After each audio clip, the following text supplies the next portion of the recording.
Champions ట్రోఫీలో అసలైన పోరుకు రెడీ అయ్యాయి టీమిండియా న్యూజిలాండ్. వరుసగా 4 మ్యాచ్లు గెలిచి ఫుల్ జోష్లో ఉంది టీమిండియా. ఒక మ్యాచ్ ఓడినా కానీ సెమీస్ ఫైట్లో గెలిచి సెల్ఫ్ కాన్ఫిడెన్స్ బూస్ట్ చేసుకుంది న్యూజిలాండ్. ఇక ఫైనల్ ఫైట్కు సై అంటే సై అంటున్నాయి ఇరు టీమ్స్.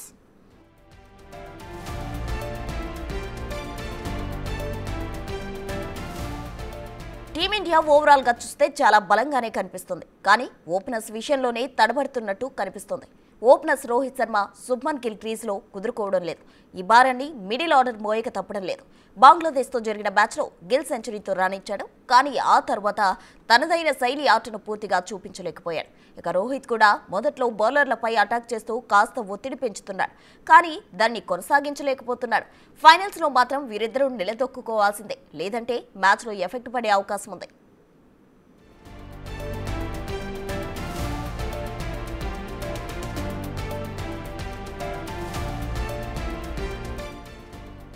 కోహ్లీ క్రీజ్లో ఉంటే మ్యాచ్ మనదే అనే కాన్ఫిడెన్స్ ను తీసుకొచ్చాడు. ఫైనల్స్ లో కూడా అదే జోష్ కొనసాగిస్తే అదే చాలు అనుకుంటున్నారు ఫ్యాన్స్. నిజానికి అతను క్రీజ్లో నిలదొక్కుంటే ఎలా ఉంటుందనేది ఇప్పటికే చూపించాడు. పాక్ పై సెంచరీ, సెమీస్ లో కూడా ఆస్ట్రేలియాపై 84 పరుగులతో చెలరేగిపోయాడు. ఫైనల్స్ లో కూడా తన నుంచి మెరుగైన ఆట ఎక్స్పెక్ట్ చేస్తున్నారంతా.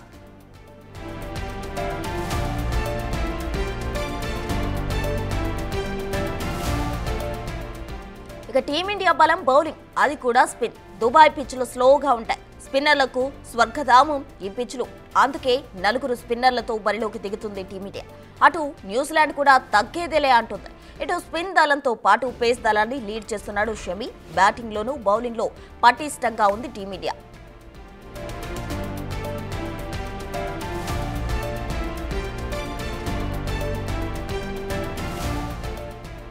న్యూజిలాండ్ కూడా ఎక్కడా తక్కువగా అంచనా వేసే అవకాశమే లేదు. రచిన్ రవీంద్ర, కేన్ విలియమ్స్ ను ఫుల్ ఫామ్ లో ఉన్నారు. వీరిద్దరూ క్రీజ్లో నిలదొక్కుంటే పరుగుల వరద పారడం ఖాయం. ఇక ఆఖర్లో ఫిలిప్స్, మిచెల్ కూడా ప్రమాదకరంగా మారే అవకాశం ఉంది. రచిన్ అటాక్ కు విలియమ్స్ ను పద్ధతైన ఆటను ఆడుకోకపోతే భారత్ కు కష్టాలు తప్పవు. రచిన్ ఆడింది 3 మ్యాచ్లే అయినా అందులో 2 సెంచరీలు చేశాడు.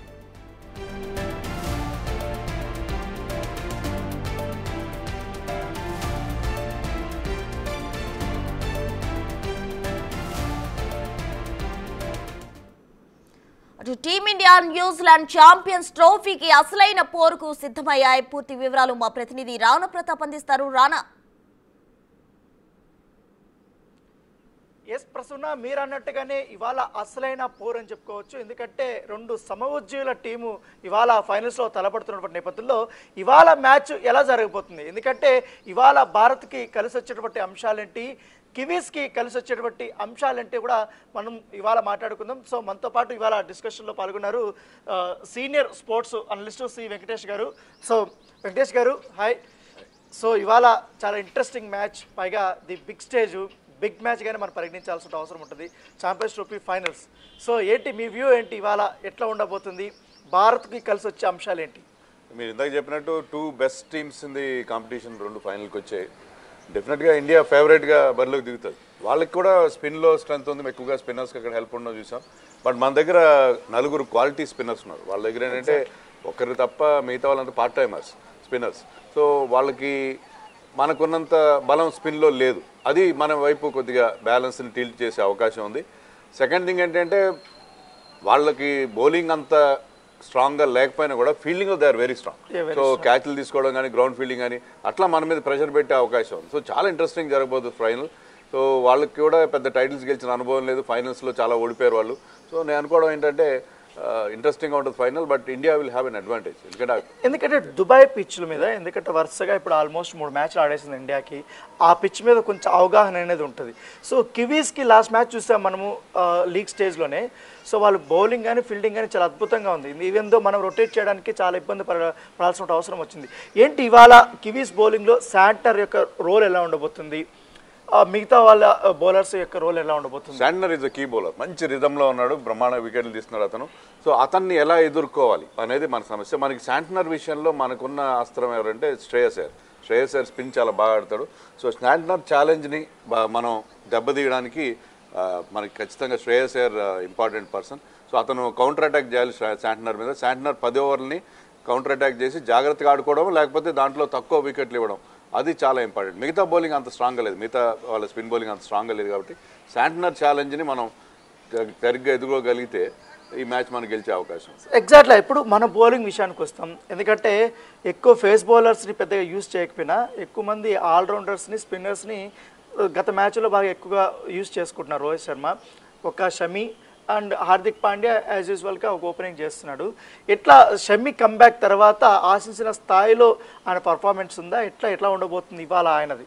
ఒకటి అన్న, షమి అప్పుడు 2023 వరల్డ్ కప్ ఉన్నంత ఎఫెక్టివ్గా లేడు, ఆ రిధం లేదు, ఇంజరీ నుంచి వస్తున్నాడు. సో మనం ఎక్స్పెక్ట్ కూడా చేయలేం. బట్ లాస్ట్ మ్యాచ్లో అగేన్స్ట్ ఆస్ట్రేలియా చాలా కీ రోల్ ప్లే చేశాడు. స్టార్టింగ్లో వికెట్ ఇచ్చాడు, మధ్యలో వచ్చి ఒక ఇంపార్టెంట్ వికెట్ ఇచ్చాడు, చివరిలో కూడా.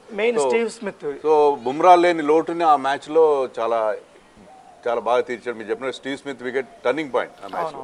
సో అలాంటి పర్ఫార్మెన్స్ ఇస్తే మీ మెయిన్ బౌలర్ ఎవరైతే ఉంటారో, ఎప్పుడైతే మీ వికెట్స్ రావట్లేదు, పార్ట్నర్షిప్ బిల్డ్ అవుతుందో ఆ టైంలో వచ్చి షమి కనుక వికెట్స్ తీస్తే నథింగ్ లైక్ ఇట్. సో ఆ పిచ్లో పేసర్స్ పెద్దగా ఏమీ లేదు, అయినా కూడా షమి ఒక మంచి పర్ఫార్మెన్స్ ఇస్తున్నాడు కాబట్టి మనకి షమి విషయంలో ఎలాంటి ఇబ్బంది లేదు. దుబాయ్ లాంటి ఫ్లాట్ పిచ్ల మీద వరుణ్ చక్రవర్తి చాలా అద్భుతంగా పర్ఫామ్ చేస్తున్నాడు. యంగ్స్టరు ఎట్లా ఉండబోతుంది? ఆయన ఫ్యూచర్ గురించి మీరు చూస్తూ ఉంటారు గత మ్యాచెస్లో కూడా. ఆ పర్ఫార్మెన్స్ ఎలా ఉండబోతుంది? వరుణ్ చక్రవర్తి ఎక్స్ ఫ్యాక్టర్ అండి, తురుపుమొక్కనండి మన టీంకి. ఇప్పుడు అతనే మెయిన్, అంటే మధ్యలో వికెట్స్ తీయాలి. మామూలుగా అతన్ని ఎలా కివీస్ ఎదుర్కొంటారు, అతని మీద అటాక్ చేయడానికి ట్రై చేస్తే చాలా డేంజర్ అవుతుంది. లేకపోతే అతను జాగ్రత్తగా ఆడుకుంటారా, అది మెయిన్ థింగ్. అతను జాగ్రత్తగా ఆడుకోవడానికి ఇప్పుడు వీలవుతుందంటే మీకు మిగతా స్పిన్నర్స్ మీద వాళ్ళు రన్స్ వస్తాయి, కానీ మిగతా స్పిన్నర్స్ కూడా టైట్ బౌలింగ్ చేస్తే అతని మీద కూడా వాళ్ళు ఛాన్స్ తీసుకోవాల్సిన అవసరం ఉంటుంది. సో వరుణ్ చక్రవర్తి చాలా కీ ఫ్యాక్టర్. లాస్ట్ టైం కూడా న్యూజిలాండ్ మీద 5 వికెట్లు తీశాడు. సో వాళ్ళకి ఆ సైకలాజికల్ థ్రెట్ కూడా ఉంటుంది వరుణ్ చక్రవర్తి సంబంధించి. సో వరుణ్ చక్రవర్తిని వాళ్ళు ఎలా ఫేస్ చేస్తారు, ఏ రకంగా వాళ్ళు ఏ స్ట్రాటజీ వస్తారనేది చాలా interesting point. That we have to wait and see. దాంతోపాటు ఇప్పుడు అక్షర్ పటేల్ ఉన్నాడు, తర్వాత రవీంద్ర జడేజా ఉన్నారు. రవీంద్ర జడేజా యాజ్ యూజువల్గా ఒక సీనియర్ ప్లేయర్ కాబట్టి పరిస్థితులకు అనుగుణంగా అతను ఆడగలుగుతాడు. సో అక్షర్ పటేల్ యొక్క పాత్ర ఎట్లా చూస్తున్నాం మనము? గత మ్యాచ్లో చూసాం కదా మనం, ఈరోజు ఎట్లా ఉండబోతుంది అనేది? అక్షర్ పటేల్ నన్ను అడిగితే ఈసారి ప్లేయర్ ఆఫ్ ది టోర్నమెంట్ రేస్లో ఉన్నాడు. అంత బాగా పర్ఫామ్ చేశాడు, బ్యాట్తో కానీ బాల్తో కానీ ఫీల్డింగ్లో కానీ. సో ఎక్సలెంట్ పర్ఫార్మెన్స్, ప్రతి మ్యాచ్లో కాంట్రిబ్యూట్ చేస్తున్నాడు. ఎక్కడ రోల్ ఇచ్చినా, పవర్ ప్లేలో బౌలింగ్ ఇచ్చినా, లేకపోతే బ్యాటింగ్లో కాస్త ఎర్లీగా పంపించినా ఎక్కడైనా పర్ఫామ్ చేస్తాడు. So is a key player. So అతను పర్ఫార్మెన్స్ కూడా చాలా ఇంపార్టెంట్. అతను చూడడానికి అంటే అతను పెద్ద ఆ ఫీలింగ్ మనకు కలగదు, కానీ అంత కాంట్రిబ్యూషన్, ఆల్రౌండ్ కాంట్రిబ్యూషన్ మనం అక్షర్ పటేల్. అలాగే జడేజా కూడా ఇంపార్టెంట్ ఫ్యాక్టర్. ముఖ్యంగా విలియమ్సన్ లాంటి ఒక ఎక్స్పీరియన్స్ బ్యాట్స్మెన్ లాస్ట్ మ్యాచ్లో కూడా జడేజా అతను ఇబ్బంది పెట్టాడు. సో విలియమ్సన్ అవుట్ చేయడానికి వరుణ్ చక్రవర్తిని కూడా విలియమ్సన్ బాగా ఆడగలిగాడు. But Jadeja is a key factor. Jadeja versus Williamson అది చాలా ఇంపార్టెంట్ కాంటెస్ట్గా మనం చెప్పుకోవచ్చు. టోర్నీ స్టార్ట్ అయినప్పటి నుంచి కూడా ఇండియాకి ప్రధాన బలం బ్యాటింగ్. సో ఓపెనింగ్ పేరు మీద ఎక్కువగా ఆధారపడుతున్నారు, వాళ్ళు ఇచ్చే ఆరంభం మీదే ఎక్కువగా మ్యాచ్ అనేది డిపెండ్ ఉంటుంది. సో ఎట్లా చూస్తున్నారు శుభ్మన్ గిల్ కానీ రోహిత్ శర్మ యొక్క వాళ్ళ కాంబినేషన్ ఎట్లా చూస్తారు? ఇవాళ అది ఇంకా బాగా వర్కౌట్ అయ్యేలాగా అనిపిస్తుందా? అదే చాలా ఇంపార్టెంట్. ఎందుకంటే ఓపెనింగ్ పార్ట్నర్షిప్ మనకు కొన్ని సందర్భాల్లో వాళ్ళు ఎక్కువ రన్స్ చేయట్లేదు. సో ముఖ్యంగా రోహిత్ శర్మ చాలా దూకుడుగా ఆడి పెద్ద స్కోర్ చేయకుండా అవుట్ అవుతున్నాడు. అదిగాక కొంచెం ఎమోషనల్గా కూడా మనం ఫీల్ అవుతున్నాం. రోహిత్ శర్మ బహుశా ఈ మ్యాచ్ తర్వాత రిటైర్మెంట్ ప్రకటిస్తాడని కూడా కొంచెం ఒక ఫీలింగ్ ఉన్నది. సో అందుకని రోహిత్ శర్మ చాలా కీ రోల్ ప్లే చేయాలి. రోహిత్ శర్మ అండ్ శుభ్మన్ గిల్ కనుక ఒక మంచి ఓపెనింగ్ స్టాండ్ అందిస్తే తర్వాత విరాట్ కోహ్లీ, శ్రేయస్ అయ్యర్, అక్షర్ పటేల్, రాహుల్ వీళ్ళందరూ సూపర్ ఫామ్లో ఉన్నారు. సో డెఫినెట్గా వాళ్ళిద్దరూ ఒక మంచి పార్ట్నర్షిప్ ఇవ్వాలి. సో అగ్రెసివ్గా ఆడాలి, no doubt. But at the same time వాళ్ళు పవర్ ప్లే కంప్లీట్గా ఉండి 15 ఓవర్స్ వరకు వాళ్ళు కనుక ఉండి ఒక ప్లాట్ఫామ్ క్రియేట్ చేస్తే తర్వాత మన బ్యాట్స్మెన్ చాలా ఎక్కువ ఫ్రీగా ఆడే అవకాశం ఉంటుంది. So that is key for this final. ఎందుకంటే శుభ్మన్ గిల్కి ఈ టోర్నమెంట్ చాలా కీ రోల్గానే చూడాలి మనము, కానీ అతను వచ్చినటువంటి ఆపర్చునిటీస్ సరైన సమయంలో యూజ్ చేసుకోవట్లేదేమో అనిపిస్తుంది. ఎందుకంటే ఒకవైపు రోహిత్ శర్మ అవుట్ అయిపోయిన తర్వాత అతను మంచి ఛాన్స్ ఉంది రొటేట్ చేయడానికి కానీ క్రీజ్లో నిలబడడానికి కానీ.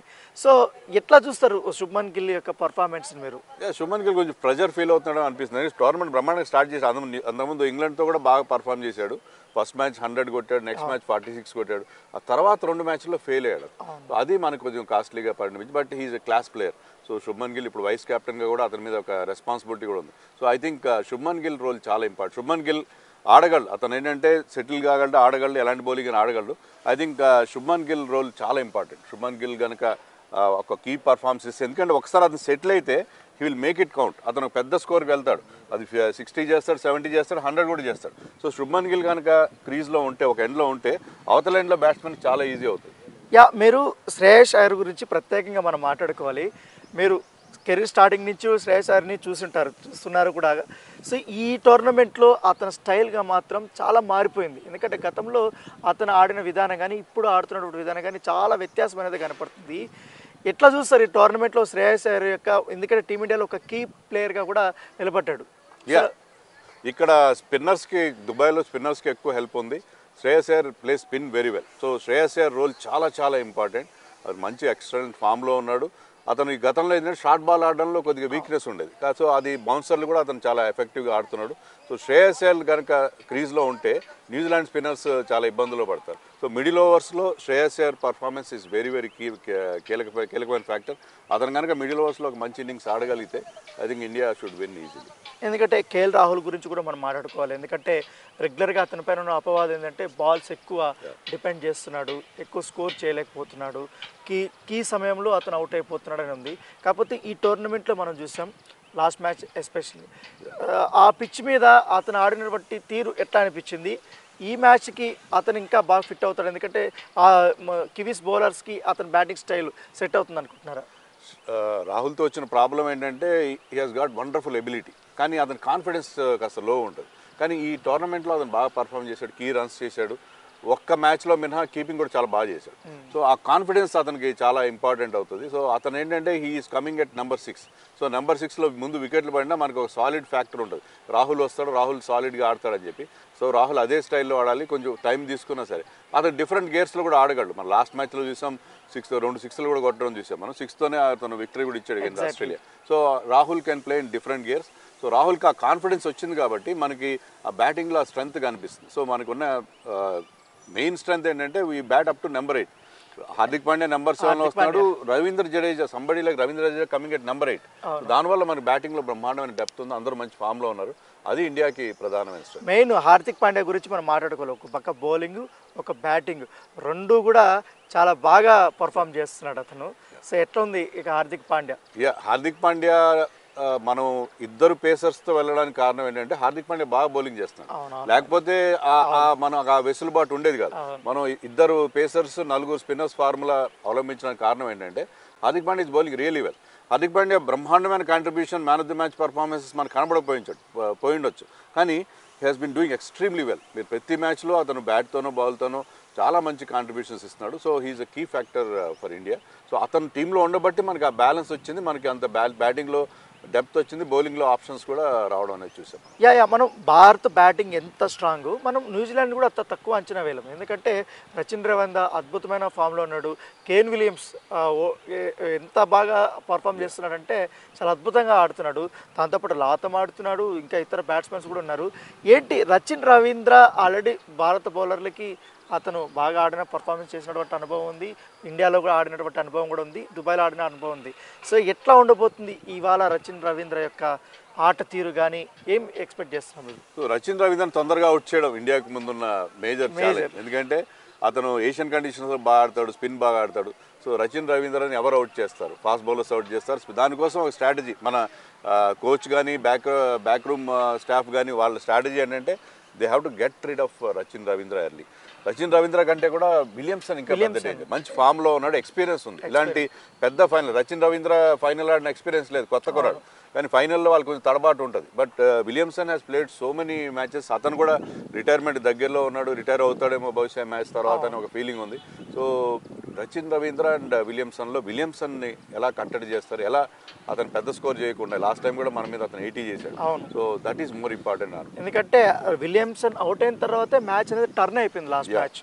సో విలియమ్సన్, రచిన్ రవీంద్ర అయిపోయిన తర్వాత వాళ్ళ బ్యాటింగ్ అనేది పెద్దగా అక్కడ తడబాటు అనేది కనపడుతుంది. తర్వాత వచ్చిన ఫిలిప్స్ కానీ లాదం కానీ బిగ్ స్కోర్స్ని వాళ్ళు చేయలేకపోతున్నారు అనిపిస్తుంది. ఎట్లా చూస్తారు వాళ్ళది? ఎందుకంటే ఫిలిప్స్ చాలా అగ్రెసివ్గా ఆడతారు మనకు తెలుసు, కానీ ఫిలిప్స్ అగ్రెషన్ అంటే అటాక్ చేసే పరిస్థితిలో మనకి బౌలర్స్ లైక్ వరుణ్ చక్రవర్తి, కుల్దీప్ యాదవ్ ఉన్నారు. వాళ్ళు అతని మీద వాళ్ళు అటాక్ చేయకపోతే అతను వికెట్ సమర్పించుకునే పరిస్థితి ఉంటుంది. Phillips is dangerous batsmen. ఉన్నటువంటి సడన్గా అతను చాలా క్విక్ ఫైర్ 40-50 చేస్తాడు, అది చాలా కాస్ట్లీగా పరిణమిస్తుంది. బట్ అతన్ని అవుట్ చేయడానికి తగిన అస్త్రాలు మన దగ్గర, ముఖ్యంగా వరుణ్ అండ్ కుల్దీప్ వాళ్ళు అతను బ్యాటింగ్ చేస్తున్న టైంలో అతను కనుక వాళ్ళు కనుక బౌలింగ్ చేస్తే వాళ్ళ బౌలింగ్లో అతను అవుట్ అయ్యే అవకాశం ఉంటుంది. ఎందుకంటే ఇప్పుడు ముఖ్యంగా మనము న్యూజిలాండ్ అంటేనే ఫీల్డింగ్నే చూద్దాం. ఎందుకంటే ఒకప్పట్లో మనం జాంటీ రోడ్స్ని ఏ విధంగా అయితే చూసాం, యువరాజ్ సింగ్ కానీ కేఫ్ కానీ ఏ రకంగా ఫీల్డింగ్ కానీ, ఫిలిప్స్ మాత్రం దానికంటే ప్రోగానే మనం చూడాలి. ఎందుకంటే మొన్న ఆడినటువంటి మ్యాచ్లో కూడా దాదాపు 4-5 4లు ఆపారు స్టార్టింగ్లోనే. సో ఎట్లా చూస్తారు వాళ్ళు ఫీల్డింగ్ స్ట్రాటజీని చూడొచ్చు. ఎందుకంటే ఇండియన్ బ్యాట్స్మెన్ ఎక్కడ ఆడతాడు, ఎట్లా కొడతాడు షాట్స్ అనేది వాళ్ళకి అవగాహన ఉంటుంది. దాని తగ్గట్టుగానే ఫీల్డింగ్ సెట్టింగ్ అనేది ఉంటుందా? Phillips is key player. మీరు అన్నట్టుగా ఇప్పుడు వరల్డ్లో నెంబర్ 1 ఫీల్డర్ అతను. సో అలాంటి ఫిలిప్స్ విషయంలో we have to be careful. Half chances convert చేస్తారు. లాస్ట్ మ్యాచ్లో విరాట్ కోహ్లీ క్యాచ్ అతను పట్టింది మనకి చాలా అద్భుతమైన క్యాచ్ అది. సో దానివల్ల విరాట్ కోహ్లీ లేకపోతే ఒక పెద్ద ఇన్నింగ్స్ ఆడి ఉండేవాడు. సో అది పరిస్థితి. సో ఫిలిప్స్ చాలా చాలా ఇంపార్టెంట్ ప్లేయర్. అన్ఫార్చునేట్లీ సన్ రైజర్స్కి ఆడినప్పుడు అతను చాలా వరకు బెంచ్కి పరిమితం అయిపోయాడు.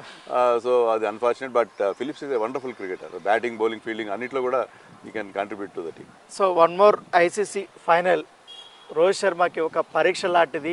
ఎందుకంటే ఇది అందుకుంటే ఇంకా సాటిస్ఫాక్షన్ అనేది ఉంటుంది. ఆల్రెడీ T20 గెలిచాం, ఇప్పుడు ఫైనల్కి. దాంతోపాటు గంభీర్ లాంటి కోచ్ కూడా వచ్చారు. ఎట్లా ఉంది వీళ్ళ కాంబినేషను, ఎట్లా ఉండబోతుంది విన్నింగ్ది? కాంబినేషన్ అద్భుతంగా ఉంది. రోహిత్ శర్మ 4th ఫైనల్కి తీసుకెళ్ళాడు మనకి. గత 2.5 ఏళ్లలో WTC final, one day world cup, T20 world cup. So ఇది ఎక్స్ట్రాడినరీ. అతని క్యాప్టెన్సీ ఎంత బాగుందనే దానికి ఇదే కదా, ఎంత బాగా టీంని లీడ్ చేస్తున్నాడు దానికి. సో ఇప్పుడు టైటిల్ గెలిస్తే అద్భుతంగా. బహుశా అతను మరో ఐసీసీ టోర్నమెంట్లో మనకు కనిపిస్తాడో లేదో తెలియదు. సో ఎమోషనల్ మూమెంట్ కూడా. So Rohit Sharma signing off in style అంటారా, అట్లా అతను ఒక మంచి విక్టరీతో అనే హై నోట్. అతను కనుక రిటైర్మెంట్ ప్రకటించినా కూడా మనకి బాధ ఉంటుంది డెఫినెట్గా, రోహిత్ శర్మ లాంటి ప్లేయర్ని మిస్ అవుతామని చెప్పి. బట్ ట్రోఫీ గెలిచి మన టీంలో రోహిత్ కానీ, జడేజా కానీ, షమి కానీ వీళ్ళు ఎవరైనా రిటైర్మెంట్ ప్రకటించినా మనం పెద్దగా ఫీల్ అయ్యే పరిస్థితి ఉండదు. ఎందుకంటే they have done well for the country. Youngsters కూడా అవకాశం ఇవ్వాలి, కొత్త కెప్టెన్ మనం వెతుక్కునే పరిస్థితి ఉంటుంది. బట్ ఐ థింక్ రోహిత్ శర్మకి చాలా చాలా ఇంపార్టెంట్ మ్యాచ్. ఎలా పర్ఫామ్ చేస్తాడు, ఎలా టీంని ఫైనల్కి గెలిపిస్తాడు అనేది that is the most important. అంటే టీం గెలవడంతో పాటు మనకు ఆ ఎమోషనల్ యాంగిల్ కూడా ఈ మ్యాచ్లో కష్టం. అవును, ఎందుకంటే మనం విరాట్ కోహ్లీ గురించి ప్రత్యేకంగా మాట్లాడుకోవాల్సిన అవసరం ఉంటుంది. ఎందుకంటే గంభీరు, విరాట్ కోహ్లీ, రోహిత్ శర్మ వీళ్ళ కాంబినేషన్. ఎందుకంటే వీళ్ళు స్టార్ట్ అయినప్పటి నుంచి వీళ్ళ జర్నీ డ్రెస్సింగ్ రూమ్లో కొత్త అట్మాస్ఫియర్ కనపడుతుంది, ఫీల్డ్లో కూడా కొత్త అట్మాస్ఫియర్ కనపడుతుంది. ఆ ఆహ్లాదకరమైనటువంటి వాతావరణం అనేది మనకు స్పష్టంగా కనపడుతుంది. కోహ్లీ ఆడినటువంటి విధానం కూడా తను చాలా ఫ్రీగా ఆడుతున్నటువంటి సిచ్యువేషన్ కూడా చూస్తున్నాం. ఎట్లా ఉండిపోతుంది విరాట్ కోహ్లీ కూడా ఇప్పుడు యాజ్ యూజువల్గా మనం రోహిత్ శర్మ గురించి ఏ విధంగా మాట్లాడుకుంటున్నాం, ఒక ఎమోషనల్ థింగ్ అనేది. ఇది కూడా ఫైనల్ కాబట్టి, బిగ్ ఫైనల్ కాబట్టి విరాట్ కోహ్లీ గురించి మాట్లాడుకోవాలి మనం. మీరు 3 పేర్లు చెప్పారు రాణా, గౌతమ్ గంభీర్, విరాట్ కోహ్లీ అండ్ రోహిత్ శర్మ. విరాట్ కోహ్లీ, రోహిత్ శర్మ పడదు, వాళ్ళు చాలా గొడవలు ఉన్నాయని మనకి ఎన్నో టాక్స్ అనిపిస్తుంటాయి. అలాగే గంభీర్ అండ్ కోహ్లీ మధ్య పచ్చగడ్డ వేస్తే బగ్గుమంటారు అనే ఫీలింగ్, అంటే అది మనకి బయట కూడా కనిపిస్తుంది. కానీ ఈ ముగ్గురు కూడా ఇప్పుడు they want India to win. India గెలుపు కోసం వీళ్ళు ముగ్గురు కలిసి దే ఆర్ జాయినింగ్ ఫోర్సెస్. వాళ్ళు ముగ్గురు కలిసి బ్రహ్మాండమైన ఒక టీంని తయారు చేశారు, ఒక కాంబినేషన్ క్రియేట్ చేశారు. సో ఈ ముగ్గురు కీ పర్సన్స్, వీళ్ళు ముగ్గురు కలిసి మనకి ఈ విజయాన్ని అందించడానికి అన్ని రకాలుగా. ఎందుకంటే ఇండియా ఇంత స్ట్రాంగ్గా ప్రీ టోర్నమెంట్ ఫేవరెట్గా బరిలో దిగింది, అంత బాగానే పర్ఫామ్ చేసింది, అన్బీటెన్ టీమ్గా ఉంది. మిగతా అన్ని టీంలు కనీసం ఒకసారి ఓడిపోయినాయి.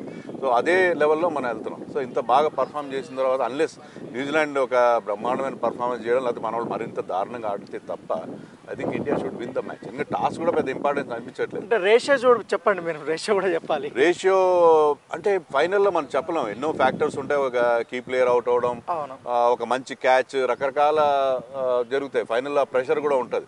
అది అక్కడ పెద్ద స్కోర్ కూడా రావు అక్కడ. సో ఐ థింక్ టాస్ కంటే కూడా నేను అనుకోవడం ఎవరు బాగా పర్ఫామ్ చేస్తారు ఆన్ ద డే అనేది మనం చెప్పలేం. ఇంత బాగా ఆడి కూడా లాస్ట్ మినిట్లో కావచ్చు. కానీ ఐ థింక్ ఇండియాకి 55-45 ఇండియాకి పక్షంలో ఉన్నాయి. New Zealand definitely strong and efficient team. But ఇండియాకున్న స్ట్రెంగ్త్తో ఏమైనా ఇబ్బందులు ఎదురైనా కూడా దానికి బ్యాకప్స్ మనకు ఉన్నారు కాబట్టి ఐ థింక్ ఇండియా 55-45 ఛాన్స్ ఉన్నాయి అని అనుకుంటున్నాను. ఎస్, మీరు అన్నట్టుగానే ఇవాళ అద్భుతమైన ప్రతిభ చూపించి ఇవాళ టీమిండియా ఛాంపియన్స్ ట్రోఫీ గెలవాలని కూడా మనం కోరుకున్నాం. సో ఇది ఇవాల్టి అనాలిసిస్.